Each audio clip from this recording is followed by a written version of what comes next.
It's one of life's great certainties, yet one of the least talked about, at least not in the way it truly deserves. Too often, the narrative around growing older feels limited, even unfair. We hear about wrinkles, aches, slowing down, but rarely do we hear about wisdom deepening, new passions awakening, and the quiet strength that comes from a life well lived. The truth is, aging is not simply a story of loss. It's a story of transformation. Yes, our bodies change.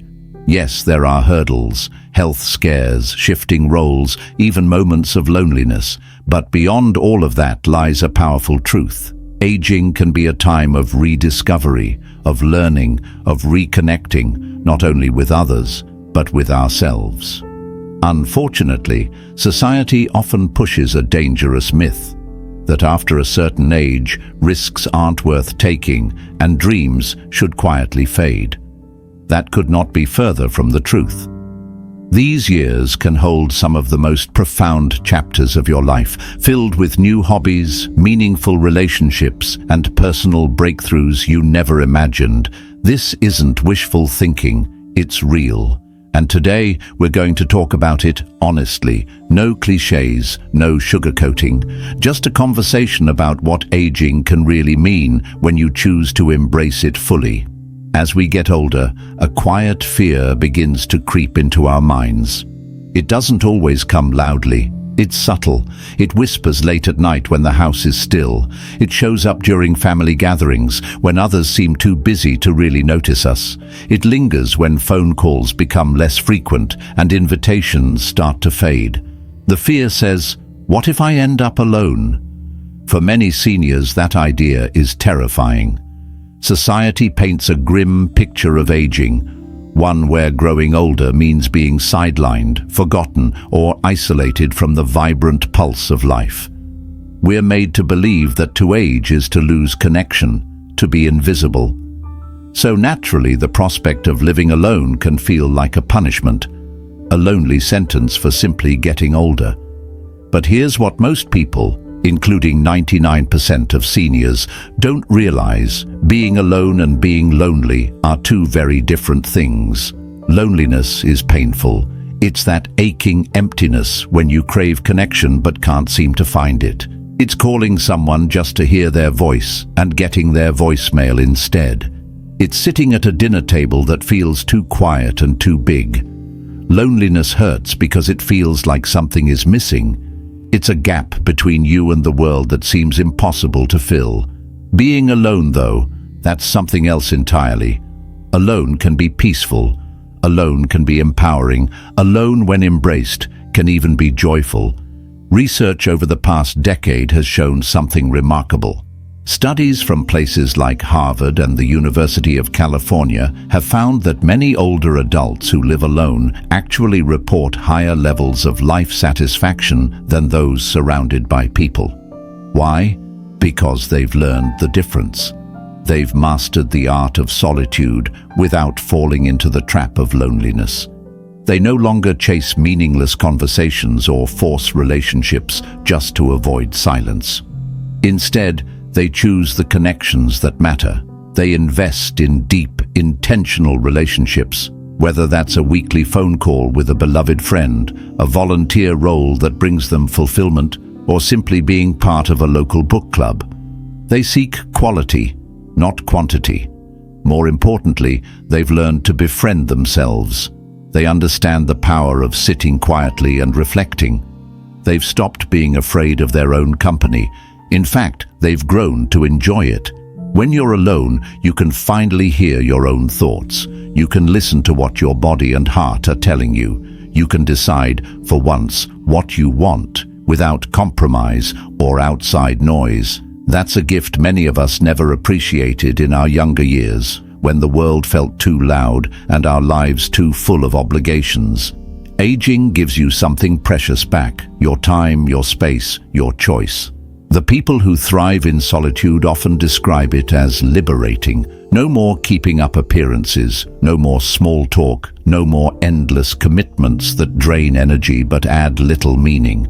Instead, they wake up each day free to do what feels right. Whether that's gardening, journaling, learning a new skill, or simply sitting with a morning cup of coffee, watching the sun rise in stillness. And when they do connect with others, it's genuine. It's because they want to, not because they're afraid to be alone. The truth is, growing older doesn't have to mean growing lonelier. It can mean growing closer to yourself, to what matters, and to those few special people who truly make life rich. But only if we stop believing the lie that alone always means lonely.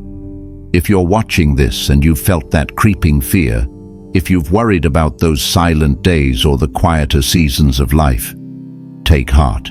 You're not destined for loneliness. You're standing at the doorway of something powerful. The freedom to finally enjoy your own company and to fill your life with only what is meaningful. When most people hear the phrase growing old alone, their minds instantly go to sadness, loss, and isolation. It's as if the absence of others automatically equals emptiness. But those who have truly embraced solitude know better. Being alone can be one of life's most unexpected blessings, not because it shields you from the world, but because it gives you back something the world often takes away: yourself. Think about it. For decades, you probably spent much of your life serving others. You raised children, supported your spouse, helped friends, worked hard at your job, and played countless roles to meet expectations. You sacrificed parts of yourself to keep everything running smoothly. But now you get to ask the question you rarely had the time or freedom to consider. What do I want? That simple question opens a door.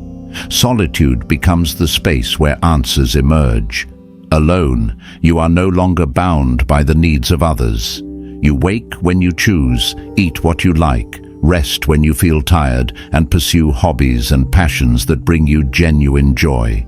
There's no pressure to entertain, to explain, or to apologize for how you spend your time. It's your life, fully and truly. Some might call this selfish, but those who understand know it's not selfish at all. It's healing. In solitude, you are finally able to care for yourself the way you've spent a lifetime caring for everyone else. You begin to savor simple pleasures again. The quiet mornings, the peaceful afternoons, the chance to sit with a good book or tend to your garden without distraction. Alone, you rediscover the small joys that rush past unnoticed in the chaos of busier years. And perhaps most importantly, solitude teaches self-reliance. When you stop filling every empty space with noise and company, you realize how strong you actually are. You become your own anchor, capable of navigating life's ups and downs without constant validation or support. This is where true confidence is born, not from how others see you, but from how you see yourself. But here's the real beauty. Being alone doesn't mean being cut off. In fact, solitude often makes connections deeper and more meaningful. When you no longer fear being alone, you stop clinging to unhealthy relationships. You choose to engage with people who uplift you, not out of desperation, but out of genuine desire. Every interaction becomes richer, every friendship more authentic. Being alone helps you filter what and who truly matters. The truth is, solitude is not an absence, it's a presence of mind, a presence of heart, a presence of self. It gives you clarity, strength, and most of all, freedom. Freedom to live your later years not as a chapter of decline, but as a chapter of personal rediscovery. So when you think about aging, think carefully before you equate solitude with sadness. Instead, consider the possibility that it might be the greatest gift this stage of life has to offer. A chance to come home to yourself, perhaps for the first time ever. Accepting solitude is only the first step. The real transformation begins when you learn how to use it. Not as something you endure, but as something you embrace and mold into a source of strength and joy. So how do you do that? It starts by changing the way you show up for yourself each day. When you wake up, instead of immediately thinking about what's missing or who isn't around, turn inward and ask, What would make today meaningful for me? Give yourself permission to craft your own routine. Create small rituals that make you feel alive. Maybe it's making tea and watching the birds outside, or listening to your favorite music while stretching lightly. Maybe it's learning something new, a language, an instrument, or even diving into books you never had time for before. The key is to stop seeing your time alone as empty and start seeing it as open. Open for you to fill with purpose, beauty, and curiosity. Equally important is staying connected, but in ways that feel natural and fulfilling. Forget about chasing dozens of shallow relationships to avoid feeling alone. Instead, focus on nurturing just a few meaningful connections. Call a lifelong friend once a week. Join a local group that shares your interests. Smile and chat with your neighbors. Sometimes the simplest interactions, sincere, brief, and honest, bring far more warmth than forced social obligations. At the same time, don't underestimate the power of contributing to something larger than yourself. Many seniors find immense joy in volunteering or mentoring. Sharing your wisdom, offering your time, and giving back can turn solitude into service, and service into deep satisfaction. The moment you step beyond your own worries and pour kindness into the world, you'll realize how much you still have to offer. And don't forget your body.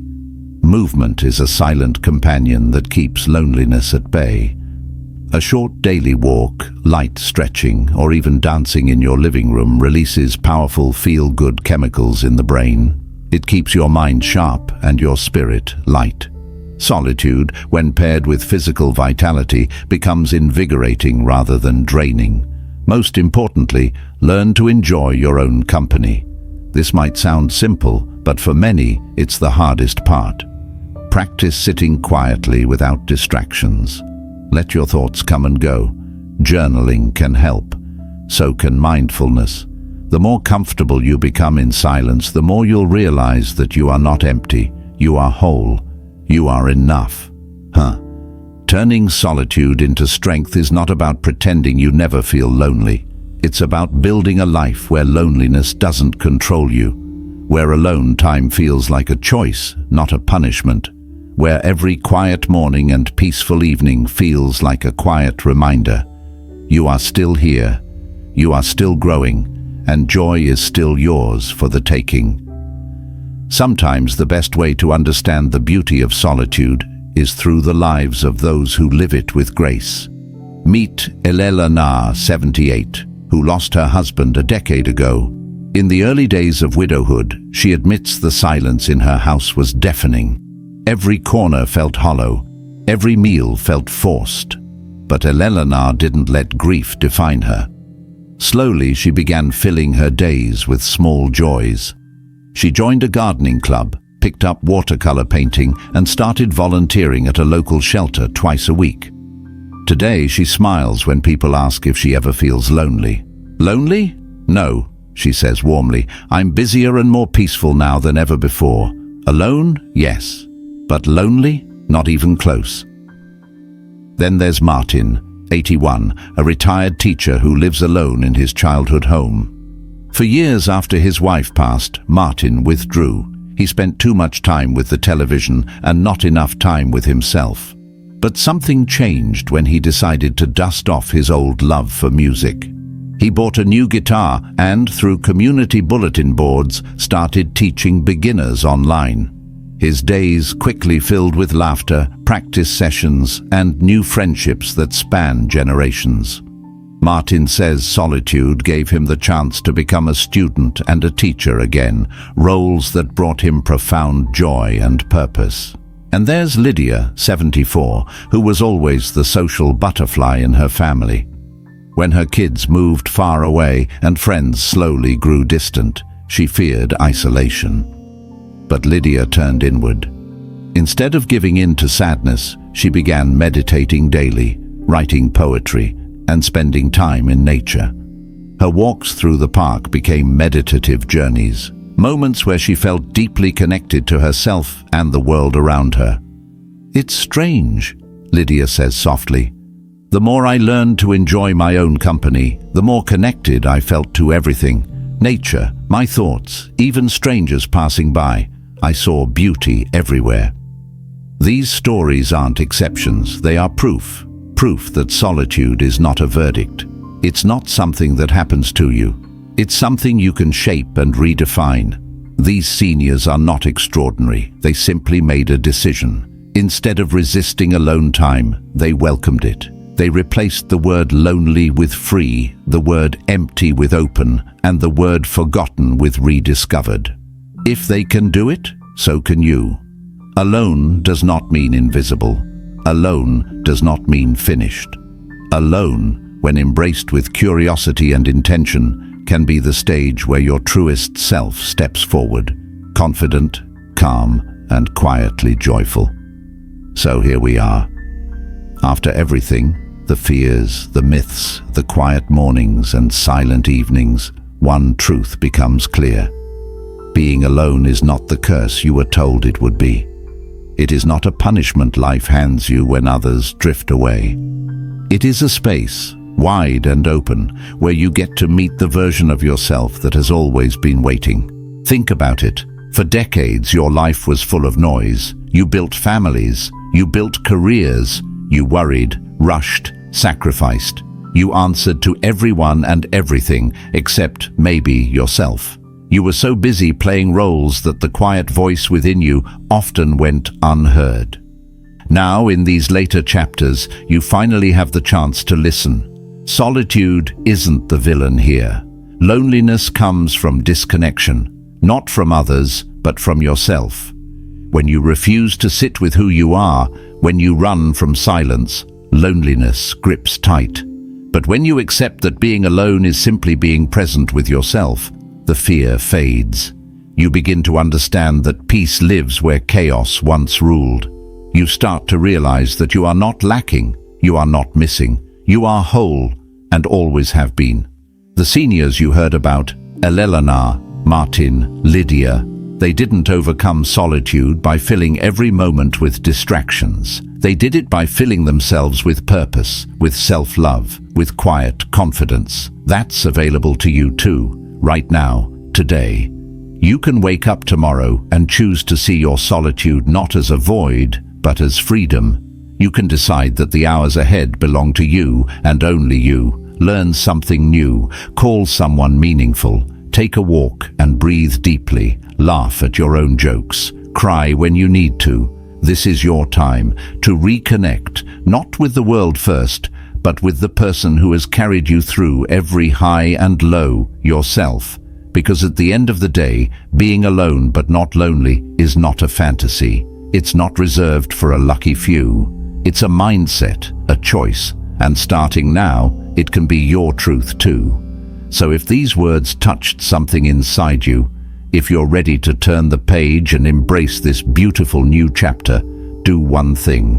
Leave a comment below and tell us what brings you joy when you are alone. Your story may inspire someone else who needs to hear that being alone isn't the end. It's the beginning of something quietly extraordinary.